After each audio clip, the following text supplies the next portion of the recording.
Caleb Doss hadn't eaten in 2 days when the hallway of Westfield High exploded into chaos. He was 14, homeless, invisible to everyone around him, until a small boy stood frozen in the middle of the stampede with nowhere to run. Caleb didn't hesitate. He covered that child with his own body and didn't move until it was over. What nobody knew was that the boy he shielded was the son of the most feared biker in 4 counties. And someone in that building had been watching Caleb long before the chaos started. If the story already has your attention, hit that like button and subscribe right now. Drop your city in the comments because we are just getting started. Now let's enjoy the story together. Caleb Doss had mastered the art of disappearing in plain sight.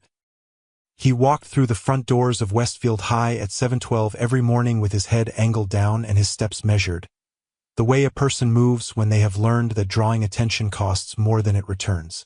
Past the trophy case with its golden faces frozen mid-celebration. Past the motivational posters nobody read. Past the group of sophomore boys near the water fountain who had been calling him trash can since October and still laughed like the word was freshly minted every single time. He did not look up. Looking up was a luxury, and Caleb Doss had not been able to afford luxuries for 11 months.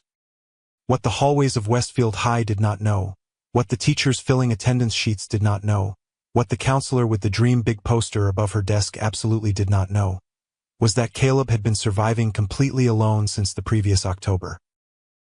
His mother Nora had packed a small bag on a Thursday evening, told him she would be back by Sunday, touched his face once at the door with both hands like she was memorizing it, and then walked out into a night that swallowed her whole.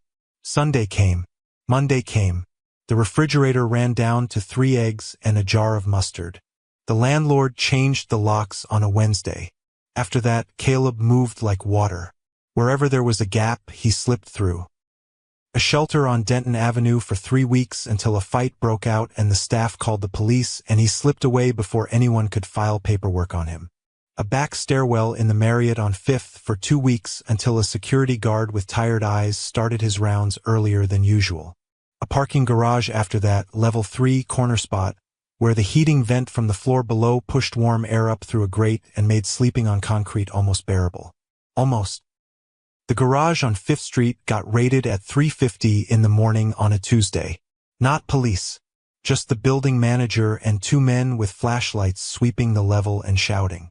Caleb grabbed his backpack and ran barefoot on cold concrete until his lungs burned and his feet went numb, and he found a dry doorway 2 blocks from school where he sat with his knees pulled to his chest until the sky went from black to gray to the pale, washed-out blue of early morning. He was at school by 7:12. His homework was done. It was always done. It was the one thing in his life that nobody could raid, repossess, or take from him in the night. As long as he turned in his work, as long as his grades held, he remained just unremarkable enough that no one looked too closely. And looking too closely was the thing Caleb feared more than the cold, more than hunger, more than the specific loneliness of falling asleep in concrete corners listening to the city move around him without him. If someone looked too closely, they would see everything. And if they saw everything, they would file paperwork. And paperwork meant the system. And the system, in Caleb's experience, was very good at making a person feel like a problem to be processed rather than a human being to be helped. So he stayed invisible. He stayed quiet. He stayed small. Second period had barely started when the sound came. Not a bang. Not a pop. A crash, low and heavy, followed immediately by shouting that had no shape to it. Just volume and panic bouncing off lockers and tile. Then the stampede. That was the only word for it. Doors burst open down the east corridor near the science wing and students poured out like pressure through a cracked pipe, running without knowing exactly what they were running from, which made it worse, because fear without a target spreads faster than fear with one. 3 boys had walked back into Westfield High through a propped side door near the gymnasium. They had been expelled the previous semester. They had not come back to collect anything they left behind. The hallway collapsed into itself. Lockers rattled against their frames. A teacher's cart overturned, papers scattering like panicked birds. Someone screamed something that got swallowed by the noise. Someone else yanked a fire alarm by accident, and the shriek of it tore through the building and turned chaos into something closer to terror. Caleb pressed himself against the wall on instinct, backpack pulled to his chest, watching the surge of bodies push past him. His eyes moved fast the way they always did in dangerous situations, scanning, calculating, looking for the gap that meant safety. That was when he saw the boy, small, 8 years old at most, standing completely frozen beside an open classroom door 15 feet down the corridor, directly in the path of the oncoming wave of students. He wore a Harley-Davidson shirt 2 sizes too big, the hem nearly reaching his knees. His hands were pressed flat against the wall behind him. His eyes were the size of something that had never seen anything like this and had no framework for processing it. He was not going to move. His body had made that decision without consulting him. Caleb moved. He didn't think about it. Thinking was slow, and this was not a slow moment. He crossed the 15 feet in seconds, dropped his backpack, and wrapped himself around the boy like a shell, driving them both into the alcove beside the classroom door, turning his own back to the corridor, pressing the child against the wall with his body as the wave of students crashed through the space they had just been standing in. What followed was not pain exactly.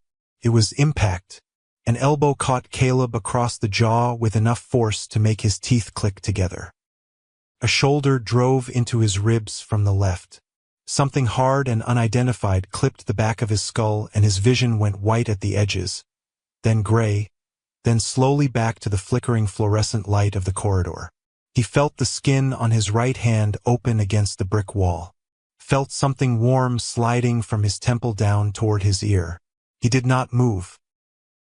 He held the boy tighter, lowered his head over the child's, and stayed exactly where he was until the wave passed, until the shouting thinned, until the fire alarm cut off mid-shriek and left behind a silence so sudden it felt like a physical thing pressing against his eardrums. Caleb straightened slowly. The boy looked up at him, gap-toothed, tear-streaked, breathing in shallow, rapid bursts but breathing. "You okay?" the boy whispered. Caleb almost laughed. Something in his chest almost cracked open at the absurdity of it. This 8-year-old asking him, bleeding and dizzy against a brick wall, if he was okay. "Yeah," Caleb said. "You?" The boy nodded. Then his eyes found the blood at Caleb's temple, and his lips started to tremble in the way children's lips do when they understand that something is their fault. "You got hurt because of me," the boy said. Caleb shook his head. "I got hurt because the hallway's a mess. That's different." They sat together on the floor of the alcove while the school reorganized itself around them. Police radios crackled. Teachers called names. Somewhere down the corridor, a girl was still crying in the specific way that meant she was safe but hadn't convinced her body of that yet. Eventually, the principal came running with 2 officers flanking her.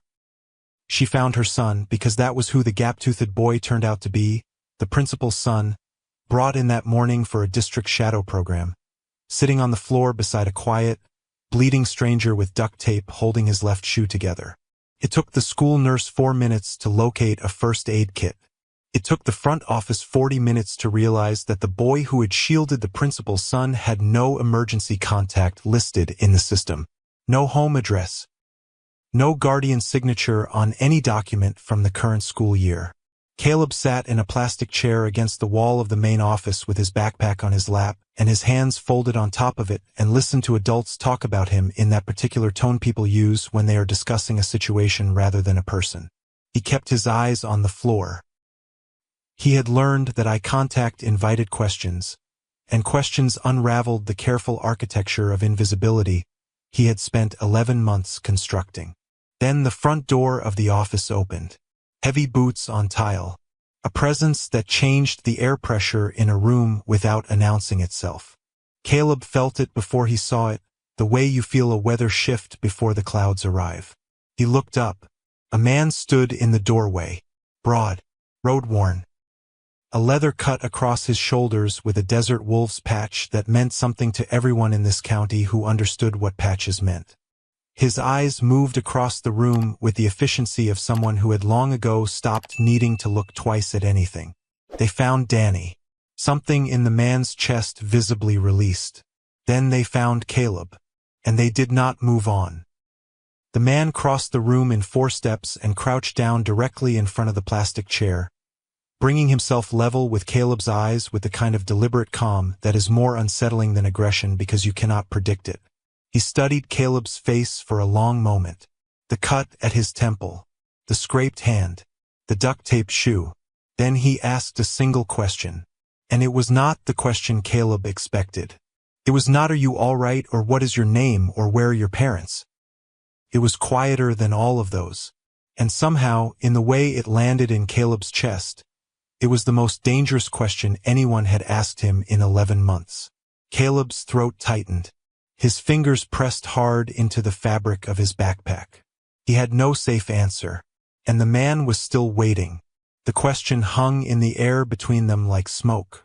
The man had not raised his voice, had not shifted his weight or crossed his arms or done any of the things people do when they are trying to appear powerful.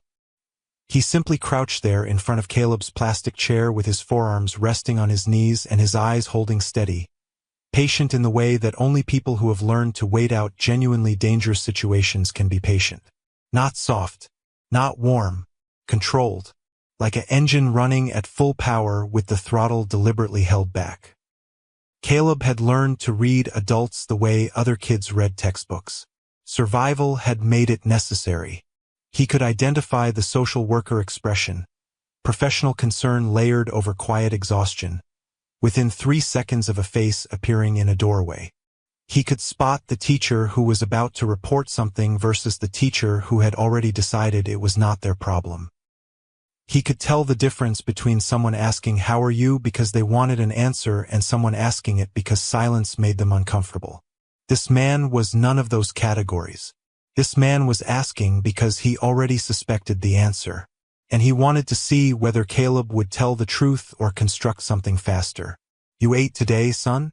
That was the question. For words. Delivered without pity, without performance, without the particular brand of gentle condescension that adults aimed at children they considered broken. Just 4 words. Sitting there between them like an open hand. Caleb's jaw tightened. A small movement barely visible, but the man caught it the way people catch things when they have spent years watching for exactly that kind of tells. Caleb looked back down at his backpack. His fingers pressed into the fabric. The silence answered for him. The man straightened. Not with frustration, not with the satisfied expression of someone who had confirmed a suspicion. He simply stood, turned to the school secretary behind the front desk, and said, "Get whatever is in this boy's locker and bring it out here." The secretary blinked. She had a lanyard with 4 different key cards and the expression of someone who had enforced procedural policy for 17 years and intended to enforce it for 17 more. She opened her mouth. The man looked at her. She closed her mouth, pushed back her chair, went to get what was in the locker. Caleb watched this with the specific attention of someone cataloging information they might need later. He noted the way the vice principal across the room had straightened his tie twice since the man walked in. He noted the police officer near the window who had shifted his weight from his left foot to his right and was now studying the parking lot with great concentration. He noted that the school nurse had suddenly found something urgent to organize on the counter behind her. The man's name, Caleb would piece together from fragments of overheard conversation, was Iron. Not a nickname delivered with irony or affection. A name that had been earned through something nobody in this office was going to explain and nobody was going to ask about. Danny appeared from behind the principal's desk where he had been sitting wrapped in a foil emergency blanket that made him look like a small, gap-toothed baked potato. He crossed the room and stopped beside Iron, looking up at his father with an expression that was working very hard to be brave and not entirely succeeding. Iron put one hand on top of his son's head without looking down. The gesture was automatic, anchoring, the kind of touch that said, "I have you," without requiring words. Then Danny looked at Caleb. "He's coming with us, right?" Danny said. Iron glanced down at him, then back at Caleb. Caleb said nothing. His face was a door with all the locks engaged. The principal stepped forward with her hands clasped in front of her, composure reconstructed after the hour she had just survived. "There are protocols," she said carefully, "for situations involving unaccompanied minors. We have a responsibility to contact the appropriate." Iron turned his gaze to her. He did not interrupt. He simply looked at her with the patience of a man who had sat across tables from people who had much more leverage than a school principal and had waited them out every single time. She stopped talking. He turned back to Caleb. "Can you walk?" Caleb nodded once. "Then let's go." The secretary reappeared with a single textbook, a library copy of a novel with a cracked spine, and a pencil case that had seen better years. The entirety of what Caleb Doss kept in his locker at Westfield High. The secretary looked at the small collection in her hands with an expression she was trying very hard to keep neutral and failing at around the edges. Iron took it from her without comment and handed it to Caleb. Caleb stood. His ribs ached from where the shoulder had caught him in the corridor. His temple had stopped bleeding, but the dried trail of it pulled at his skin when he moved his jaw. He was lightheaded in the specific way that came from too little food over too many days. A kind of thin cotton wrapped around the edges of his thoughts that made everything feel slightly delayed.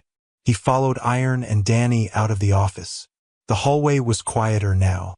Students had been redirected to classrooms or the gymnasium. A janitor was pushing a mop across the tile near the east corridor with the focused expression of a man who had seen worse and would see worse again and had made his peace with both. Two police officers conferred near the propped side door where the expelled students had entered, photographing the damaged lock mechanism. Nobody stopped them. Nobody tried. Outside, the air hit Caleb like a flat palm.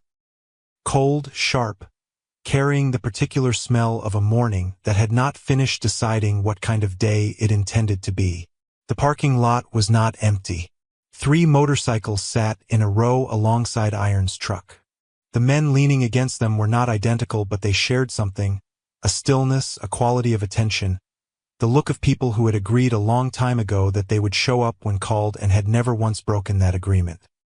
They straightened when Iron came through the doors. Their eyes moved to Danny first, quick inventory, confirming he was whole. Then they moved to Caleb. Not hostile, not warm, measuring. The way experienced people assess something new that has entered a situation they are responsible for. Caleb stopped walking. His body made the decision before his mind caught up.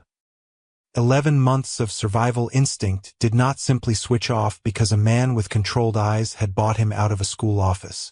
3 strange men beside 3 motorcycles in a parking lot registered in his nervous system as a variable he had not calculated, and uncalculated variables in Caleb's experience had a tendency to hurt.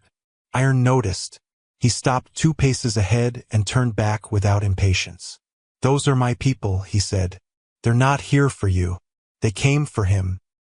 He nodded toward Danny. "They stay until I know what happened today is finished." Caleb looked at the 3 men, then back at Iron. He made himself keep walking. Danny fell into step beside him, close enough that their arms almost touched. The boy had stopped trying to be brave and had settled into something quieter, the particular exhaustion that follows an adrenaline crash in a child's body. His Harley shirt still hung to his knees. He had lost one of his shoelaces somewhere in the chaos of the morning and hadn't noticed yet. One of the riders stepped forward as they reached the truck.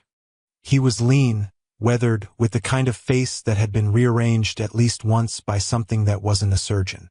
He held something in his hand, extended toward Caleb, not threateningly, not casually either.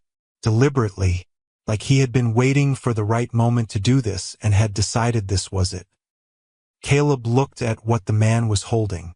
It was not a weapon. It was not money. It was not anything that belonged in a biker's hand in a school parking lot on a Tuesday morning. It was a photograph. Small, worn at the edges, creased through the middle from years of being folded and folded again. The image was faded but clear enough.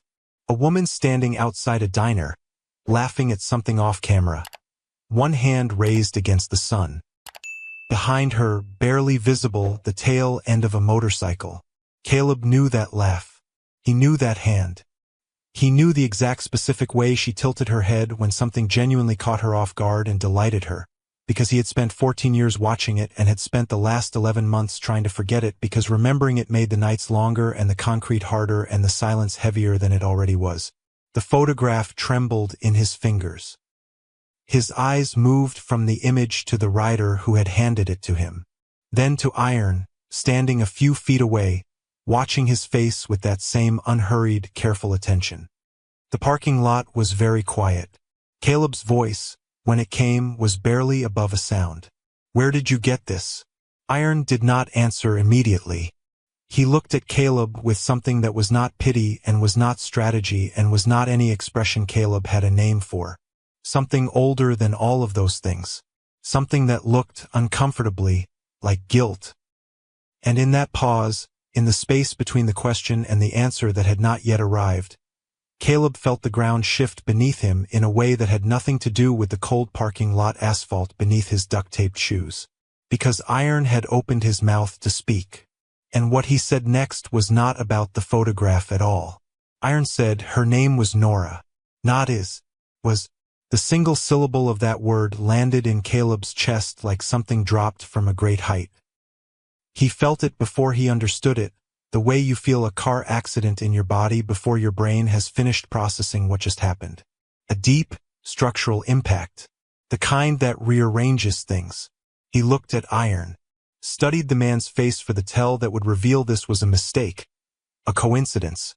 A different Nora entirely because the world was full of women named Nora, and this meant nothing. This photograph meant nothing. The laugh frozen in faded color meant nothing. Iron's face gave him no such relief. The rider who had handed Caleb the photograph, the lean, weathered man with the rearranged face, stepped back without being asked. He understood something had just been set in motion that required space around it. The other two riders near the motorcycles had gone very still in the particular way of people who know the weight of a moment and have enough respect for it to stop moving. Danny stood beside his father, looking between the two of them with the serious expression of a child who cannot follow the conversation but understands perfectly that it matters. Caleb looked back down at the photograph. His mother's laugh. Her hand. The specific angle of her head. He had not seen her face in 11 months. He had not allowed himself to look at the single photograph he carried in the lining of his backpack because every time he had tried in the early weeks, something in his chest had done something he could not afford in a parking garage or a shelter corridor or a school bathroom where sounds carried. But he knew her face the way he knew his own heartbeat. Without having to look. Without having to think. He turned the photograph over. On the back, in handwriting he did not recognize, 2 lines. Denton Avenue Shelter. October. She was asking about you. Caleb read it twice. Then a third time. The words rearranged themselves and stayed the same. She was asking about you. He looked up at Iron. His voice, when he found it, came out stripped of everything except the question itself. What does that mean? Iron exhaled slowly. He glanced at Danny, a brief calculation behind his eyes, then back at Caleb. He said, 3 weeks ago I went through some storage at the chapter house. Old boxes. Things that had been sitting untouched for years. That photograph was in an envelope with my name on it. No return address. Postmark from 18 months ago. Caleb's jaw tightened. You never opened it. Iron's expression did not change, but something behind it shifted. No, he said. I didn't. The admission sat between them without decoration.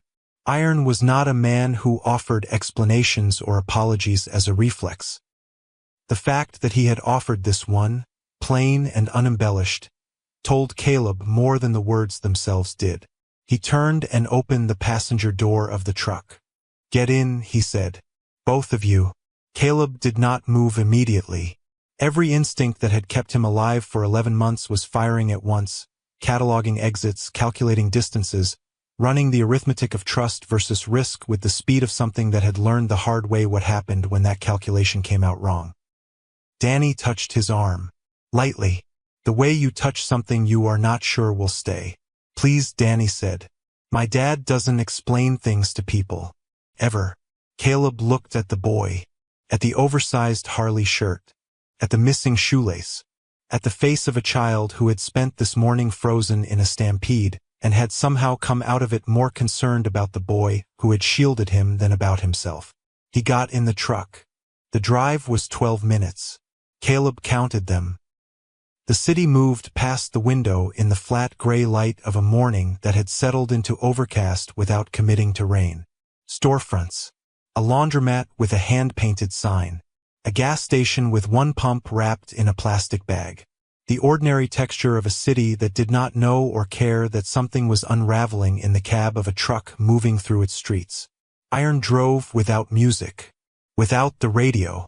The silence was not uncomfortable exactly. It was purposeful. The kind of silence a person maintains when they are organizing something internally that requires concentration. Danny fell asleep against Caleb's shoulder 6 minutes in. The abrupt, complete unconsciousness of a child whose body had decided that enough had happened for one morning and was shutting down for maintenance. His weight was slight and warm, and Caleb did not move to disturb it. They pulled up to a building on the edge of a neighborhood that was transitioning between what it had been and what it was trying to become. Converted warehouse. Exterior painted a dark matte gray. No signage. A rolling door large enough for vehicles. 2 bikes already parked outside. Iron carried Danny inside without waking him. Caleb followed. The interior was larger than the outside suggested. High ceilings. Exposed beams. A long table made from reclaimed wood running through the center of the main space. A kitchen against the far wall, functional rather than decorative, the kind designed to feed a number of people efficiently rather than impress anyone. A smell of motor oil and coffee that had been brewing since before dawn. A woman appeared from a side room, late 40s, silver threading through dark hair pulled back with no particular ceremony. She looked at Danny asleep against Iron's shoulder, and her expression did something complicated and fast before settling. She looked at Caleb, took in the taped temple, the scraped hand, the duct-taped shoe. She did not say anything. She went to the kitchen and came back with a plate. Eggs, toast, 2 strips of bacon, a glass of orange juice that caught the overhead light and held it.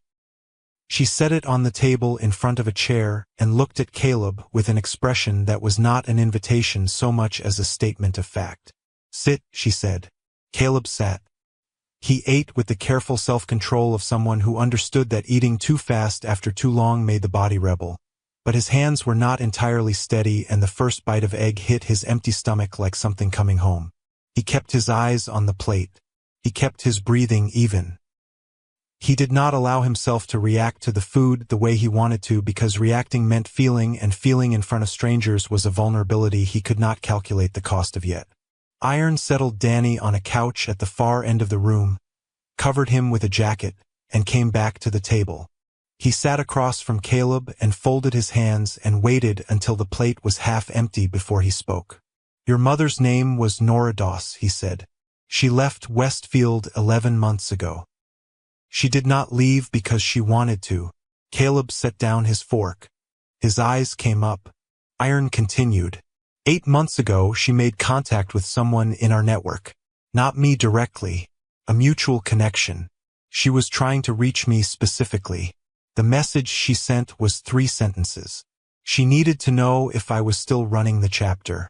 She needed to know if certain people were still watching me. And she needed to tell me something about a boy. The kitchen was very quiet. Somewhere in the building a pipe knocked twice and went silent. She never sent a follow-up, Iron said. The mutual connection waited. After 2 weeks with no contact, he passed the message to me. By then the trail was already cold. Caleb's voice came out flat and controlled in the way that indicated the opposite of both. What kind of certain people? Iron looked at him steadily. The kind who do not stop watching just because you stop being interesting to them. The kind who consider other people's children negotiable. The eggs on Caleb's plate had gone cold. He had not picked up his fork again. Iron reached into his cut and produced a second photograph. different from the one the rider had handed Caleb in the parking lot. Larger, sharper, the quality of something captured without the subject's knowledge. A woman walking along a sidewalk, head down, collar up, moving with the deliberate unremarkability of someone who had been taught to move that way. Caleb's stomach turned over. He recognized the coat. Charcoal gray, collar fraying on the left side, second button replaced with one that didn't quite match. He recognized the way she held her shoulders. He recognized the specific posture of a woman trying to be invisible in exactly the way her son had spent 11 months trying to be invisible and had learned it from her without knowing he was being taught. This was taken 4 months ago, Iron said. She was alive. She was moving. And she was being followed. Caleb's hands were flat on the table now, pressing down hard against the wood. She didn't leave me, he said. It was barely a sound. No, Iron said. She didn't. The room tilted slightly. Caleb gripped the table edge and breathed through it and stared at the photograph of his mother walking a sidewalk 4 months ago. Alive, hunted, deliberately invisible, protecting him the only way she had left. Iron was still speaking. He was saying something about a network, about old debts, about the kind of people who sent messages through violence rather than words.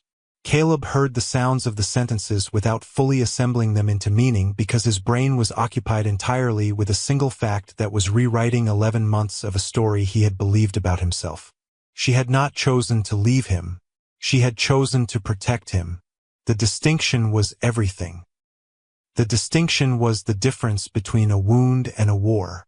And understanding it did not make the 11 months smaller or the concrete softer or the hunger less or the loneliness any lighter. But it changed the shape of what he had been carrying. Changed the name of it. He was still processing the edges of this when the door to the building opened. Not the rolling vehicle door. The side entrance. The one that required a key code. Iron's head came up immediately. The woman in the kitchen went still. From the couch, Danny did not wake but shifted slightly, some animal instinct registering a change in the room's atmosphere even through sleep. A man entered. Caleb had not seen him before. Medium height, unremarkable in the specific way that suggested it was practiced. Clean jacket, dark jeans. Nothing that would catch a camera's eye or hold a witness's memory. He moved with the ease of someone who had been in many rooms where he was not entirely welcome and had learned to act like he belonged in all of them. He looked at Iron first, then at Caleb. His eyes on Caleb lasted a half-second longer than they should have. I knocked, the man said to Iron, gesturing vaguely toward the door. Nobody heard. Iron's voice was level. How did you get the code? The man smiled. The kind of smile that is assembled rather than felt. Mutual friend, he said. You know how it is. Iron did not return the smile. He stood slowly, the movement economical and final, the way a door closing is final. He positioned himself between the man and the table where Caleb sat without making a performance of it. Caleb watched the man's eyes. They had moved off him now, redirected to Iron, but the half-second of extra attention had already been spent and could not be taken back. Something cold settled in Caleb's chest. He had seen that look before. Not on this man's face. On the face of the building manager who had raided the parking garage on 5th Street. On the face of the caseworker who had closed his file twice without visiting. On the face of every person who had ever looked at him and seen not a boy but a variable. Not a person but a calculation. This man had looked at him that way. And this man had a key code to a building that was not supposed to be findable. Iron was asking the man something in a voice too low for Caleb to catch the words. The man was answering with the unhurried ease of someone who had prepared for this conversation in advance. Danny slept on the couch with Iron's jacket over him, breathing slowly, unaware. Caleb looked at the side door the man had come through.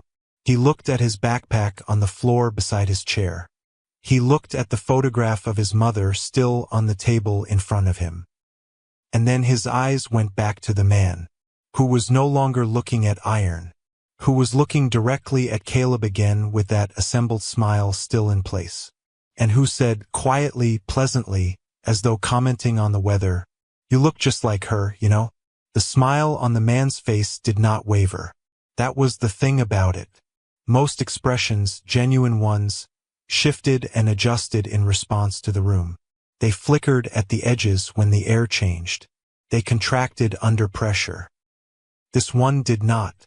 It sat on the man's face like something laminated, sealed against weather, sealed against consequence, sealed against the particular quality of silence that had fallen over the converted warehouse the moment those 5 words left his mouth.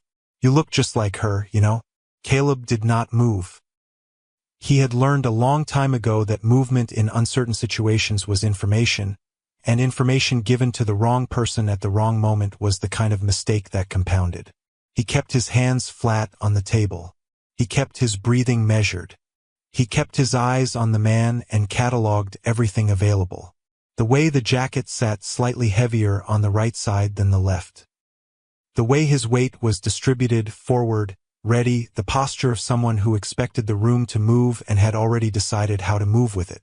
The way he had positioned himself between the side door, he came through and the center of the room without appearing to do so deliberately.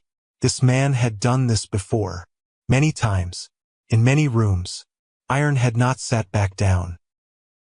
He stood between the man and the table with the same controlled stillness from the school office, but something underneath it had changed. Tightened. The way a cable tightens when weight is applied and the question becomes not whether it will hold but how long. The woman from the kitchen had disappeared. Caleb had not seen her go. One moment she was at the counter and then she was not, and the absence of her felt significant in a way he could not immediately calculate. The man's name, Caleb would learn later, was Sutter. No first name offered, no last name volunteered, just Sutter, the way certain people shed the parts of their identity that could be used to locate them and operate on the remainder. He worked for people whose names moved through conversations in lowered voices and whose business model depended entirely on other people's inability to prove what they knew. He had been watching Caleb for longer than this morning. That was already clear. The question of how much longer sat in Caleb's chest like a coal, hot and getting hotter.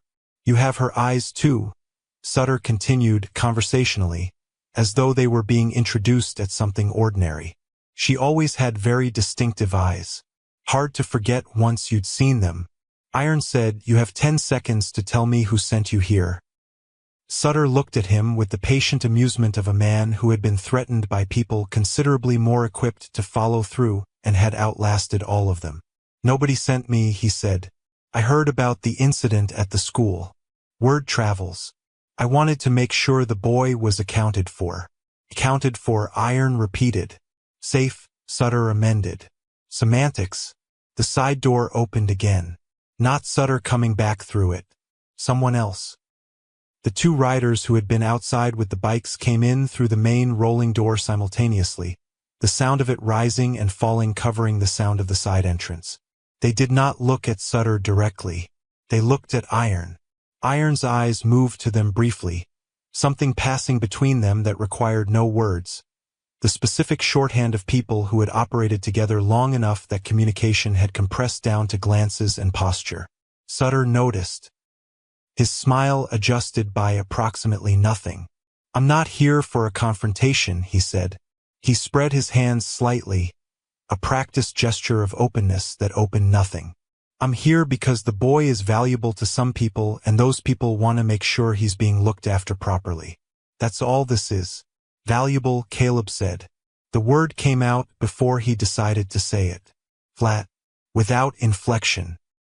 The way you repeat a word when you need to hear how it sounds in the room to confirm it is as wrong as you thought it was.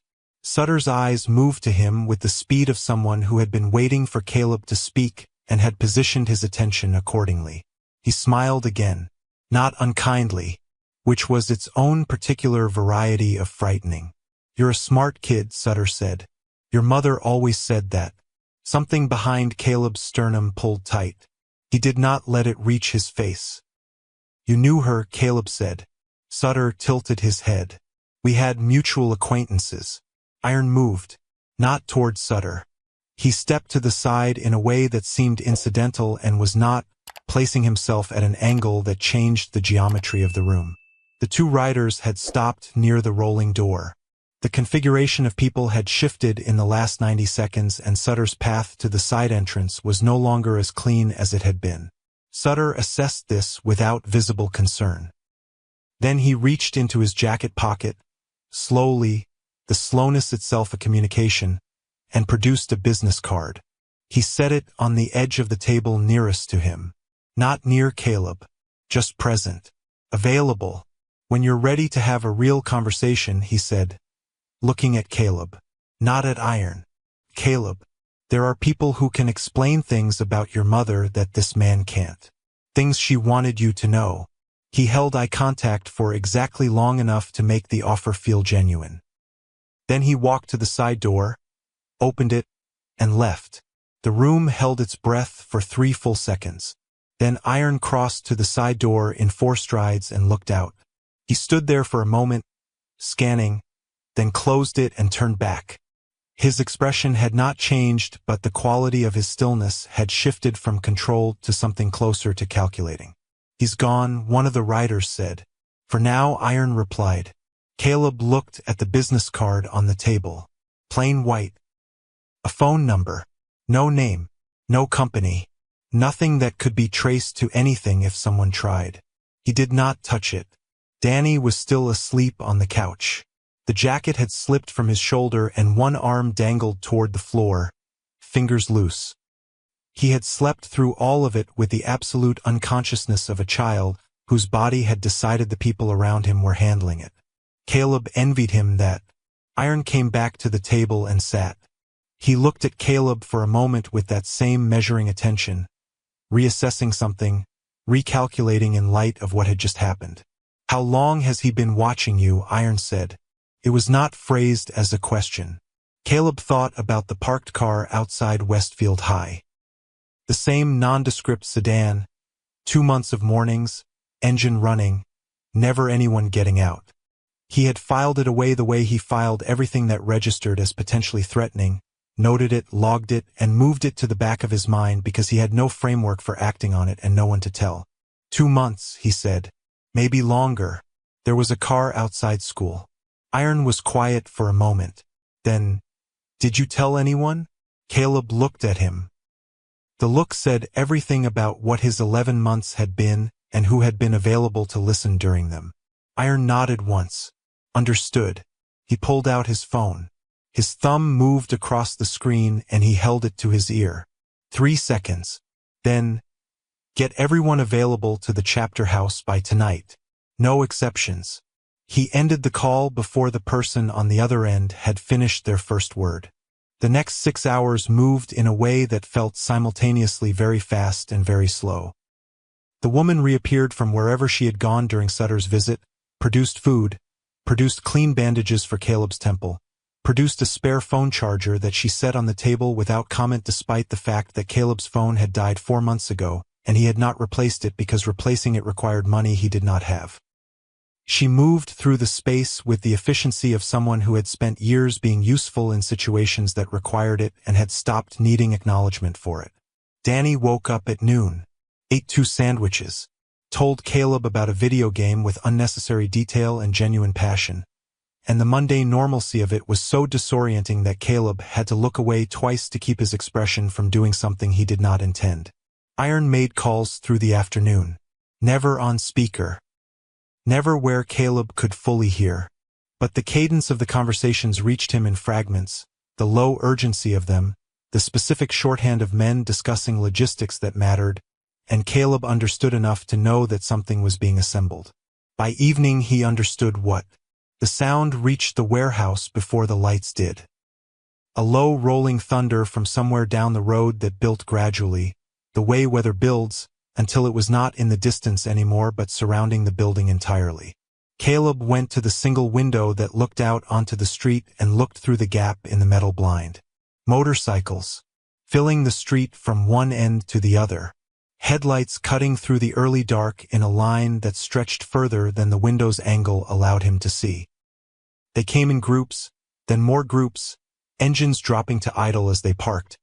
the sound of it layering into a constant low vibration that moved through the warehouse floor and up through the soles of Caleb's duct-taped shoes. He counted to 30 before he stopped counting.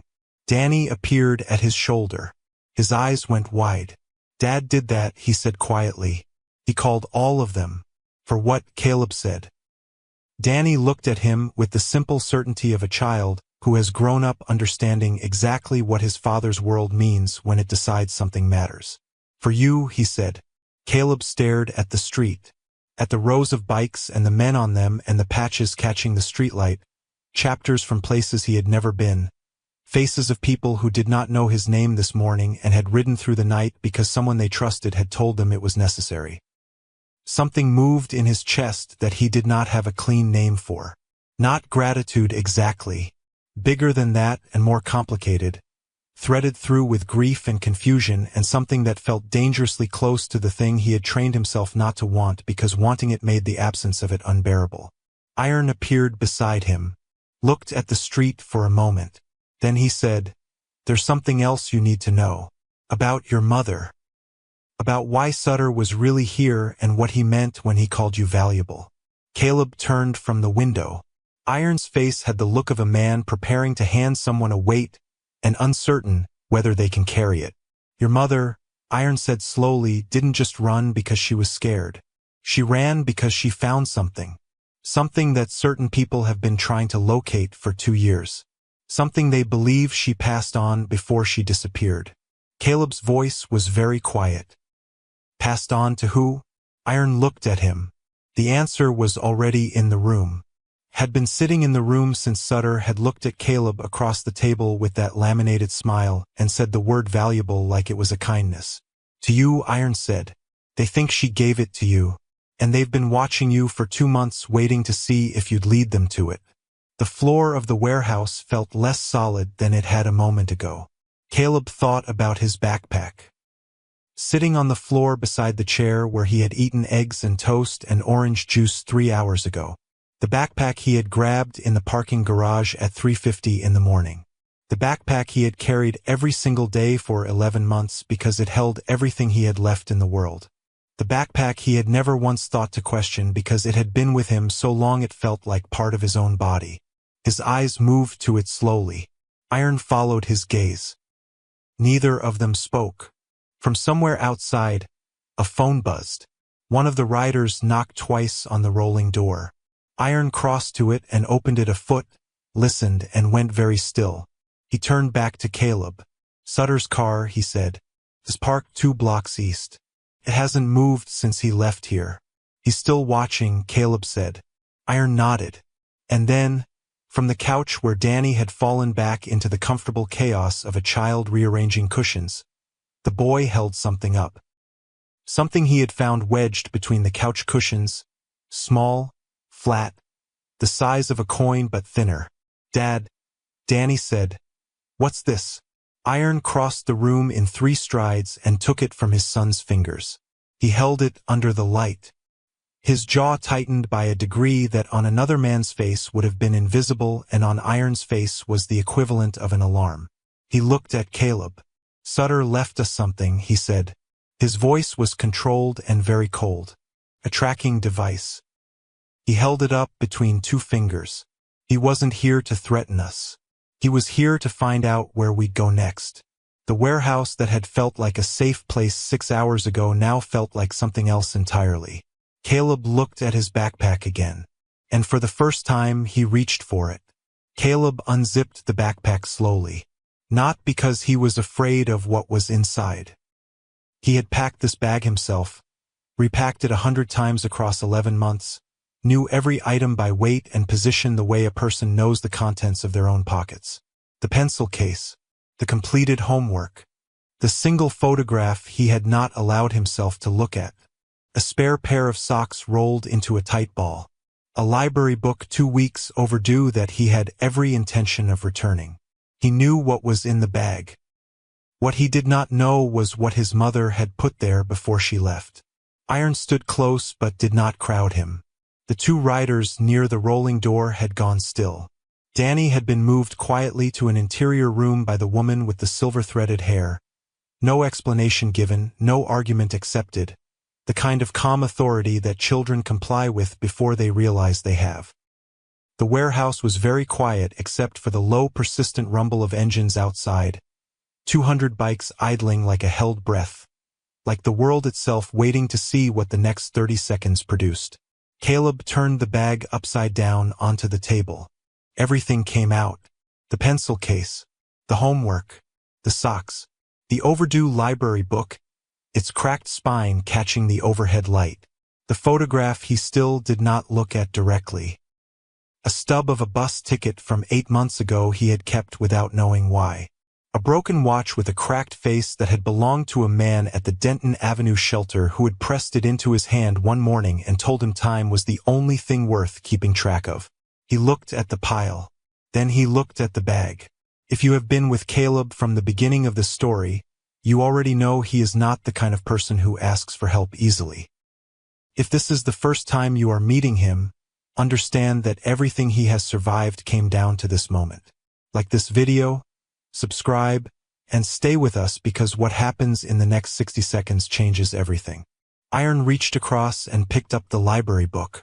He turned it over, felt the spine, felt the back cover.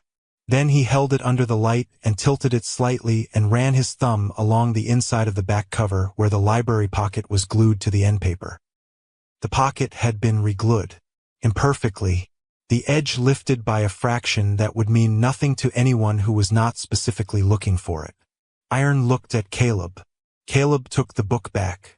He worked his thumbnail under the lifted edge carefully, the way you handle something you understand is fragile, and peeled the pocket back from the end paper in one slow motion.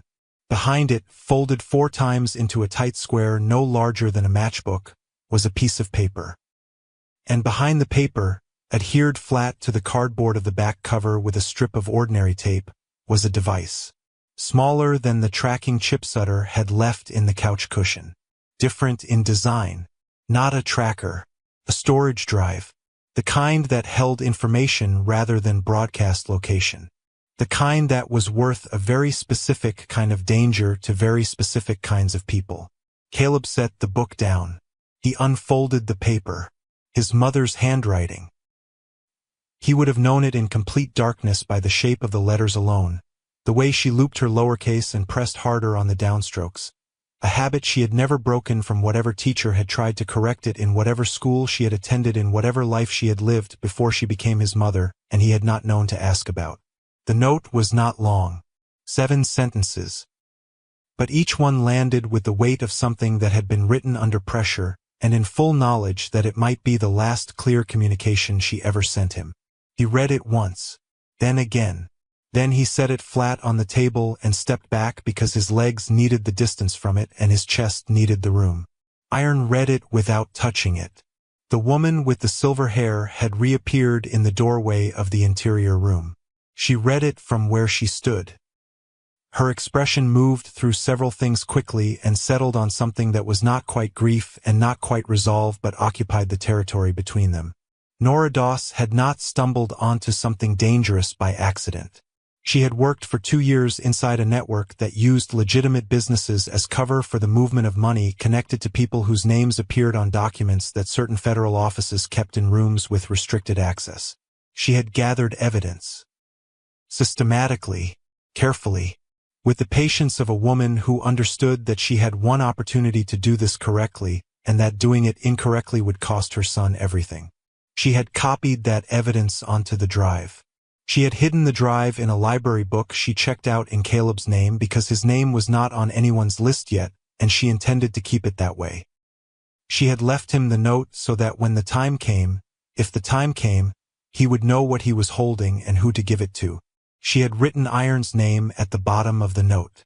Not because she was certain Iron could be trusted with everything. Because she was certain Iron would protect her son while he figured out who could. Caleb looked at Iron. Iron was quiet for a long moment. The kind of quiet that is not absence of thought but the opposite of it. Then he said, "She trusted me with the most important thing she had." Caleb said, "She trusted you with 2 things." Iron looked at him. Caleb held his gaze. He did not look away.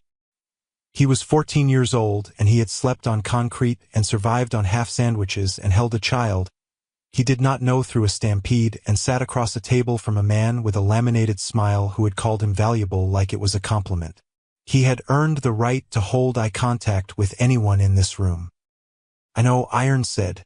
He said it simply, without performance, without the hedging of a man trying to manage how a thing lands. Just the two words carrying everything.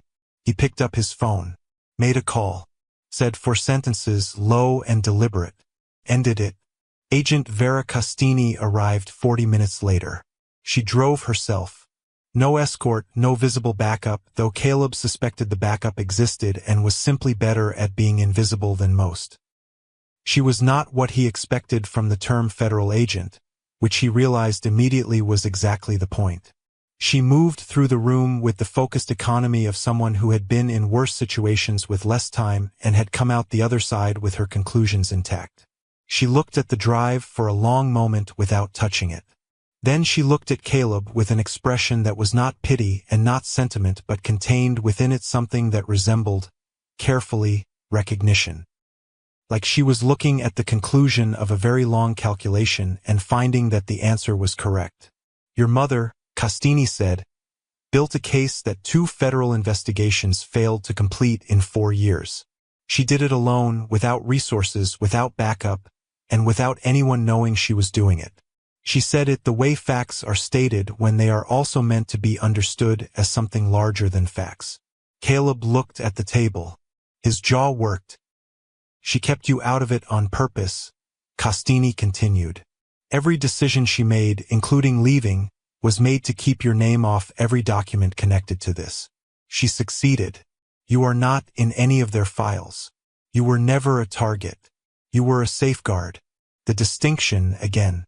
The distinction that rewrote everything. She left me to protect me," Caleb said. Costini nodded. "And she left you the evidence to protect everyone else." Outside, the engines had not stopped. 200 bikes, idling steady. A sound that had become over the last several hours something other than noise. It had become a presence. A declaration made without words in the specific language of people who show up and stay. Iron walked to the rolling door and opened it. The night air came in, cold and clean, carrying the smell of exhaust and wet asphalt and something that was simply the smell of people gathered in one place because they had decided to be. He stepped outside. Caleb followed without being asked. The street was full. Riders in rows, patches from chapters whose names Caleb did not know yet. Faces he had never seen. Men who had driven through the night on the word of a man they trusted because the word was enough. They did not cheer when Iron appeared. They did not shout. They looked at him, and they looked at the boy beside him, and the ones nearest the front removed their helmets. Iron put his hand on Caleb's shoulder. The weight of it was different from any hand that had been placed on him in 11 months. Not directing, not managing, not assessing, just present. He said to the riders, "This boy has no one. That ends tonight." The response moved down the line like a current. Fists pressed to chests, one after another. A sound like a slow drumbeat rolling through the crowd. Not violent, not performative. The specific gravity of people making a promise in the only language they fully trusted. Caleb stood in the cold air and felt it land on him and did not look away from it the way he had looked away from everything that threatened to matter. He let it matter. Danny appeared at the warehouse door behind them, the woman's hand on his shoulder, his Harley shirt still hanging to his knees, one shoelace still missing. He looked at the street full of bikes and then at Caleb and grinned the uncomplicated grin of a child who had already decided how this story ended and was pleased to be proven right. Inside, on the table, the drive sat beside his mother's note. Costini was already on her phone, voice low, the machinery of consequence beginning to turn. Sutter's car 2 blocks east had been quietly surrounded by 3 riders and a phone call to a federal contact Costini trusted. The laminated smile would not survive what was coming. Caleb looked at the street, at the people in it, at the boy in the doorway and the man beside him and the woman with the silver hair who had fed him eggs without requiring anything in return. He thought about his mother walking that sidewalk in the surveillance photograph. Collar up, head down, moving through a city that did not know what she was carrying or what she was protecting. He thought about the library book, the reglued pocket, the careful tape, the 7 sentences in the handwriting he would know anywhere. He thought about the duct tape on his shoe and the parking garage and the 4:50 in the morning and the barefoot sprint on cold concrete. Then he thought about Danny taking his hand in the school corridor without hesitation. About Iron crouching down to his eye level in the principal's office. About 200 engines holding steady in the dark because one person said this matters. He reached down and pulled the duct tape off his shoe. He held it for a moment. Then he dropped it on the ground. Iron glanced down at it, then up at him. Caleb looked at the street. "We should probably figure out what happens next," he said. Iron's expression did what it had not done once across this entire day. It broke open briefly at the edges. Not a smile exactly. Something quieter and more durable than a smile. "Yeah," Iron said. "We should." The engines held steady around them, low and warm and constant. 200 promises running in the dark. And Caleb Doss, who had spent 11 months perfecting the art of being invisible, stood in the middle of all of it and for the first time did not try to disappear.